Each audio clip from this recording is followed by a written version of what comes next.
All right, today we're going to tackle a super modern problem, procrastination, with a solution that is, believe it or not, ancient.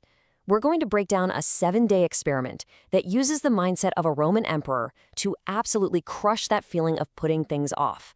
Let's get right into it. You know the feeling, right? There's that one massive thing on your to-do list staring back at you. You know it's important, you know you have to do it, but you just can't seem to start. You sit down, you stare at the screen for a second, and then, boom, you're scrolling on your phone, you're getting a snack, you're doing anything else. It is such a frustrating cycle.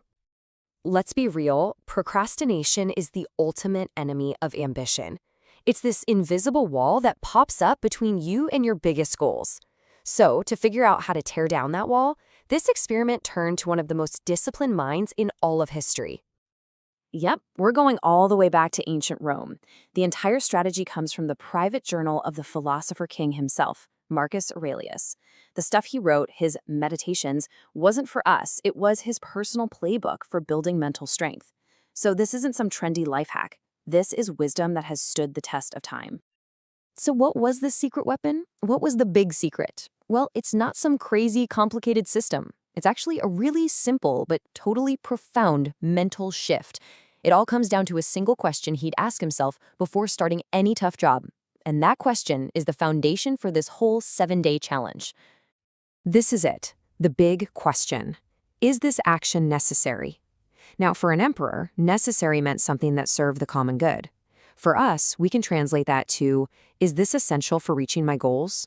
If the answer is yes, well, that's it. You don't wait for inspiration. You don't check how you're feeling. The decision's already been made. And here's why that works. Marcus Aurelius didn't run on motivation. He knew motivation comes and goes, right? It's fickle. Instead, he relied on an unshakable sense of duty. And why is that so much more powerful? Because duty turns a task from an emotional choice, do I feel like it, into a simple fact. It just has to be done. It totally disconnects the action from your feelings about it. You just start. Okay, so that's the theory. But how did this ancient principle actually hold up in our modern, distraction-filled world?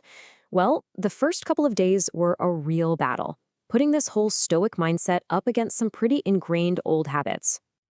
Day 1 was a huge hurdle right out of the gate. The biggest, ugliest task on the list was a super tedious 2-hour research paper. And of course, the very first thought was, I just really don't feel like it.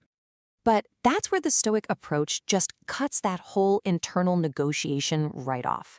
The feeling of, I don't feel like it, becomes totally irrelevant. The debate is over before it even starts. When you reframe the task as a duty, the question is no longer if you're going to do it, it's just a matter of when.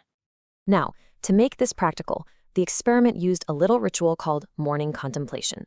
This means before touching your phone, before even making coffee, you sit down, plan the day, and mentally accept the hardest task as a non-negotiable duty. So, the research paper started at 9 a.m. sharp. Was it fun? Absolutely not. But did it get done? You bet it did. So the first few days were really about raw discipline, just forcing it to happen. But the real aha moment, the big breakthrough, actually came on day 4. And that's when a second Stoic concept came into play. This concept is called premeditation of evils. I know, it sounds a little grim, but it's incredibly practical. It's basically about imagining that things might not go perfectly. You accept that the outcome, whether your work is brilliant or just okay, is ultimately out of your hands.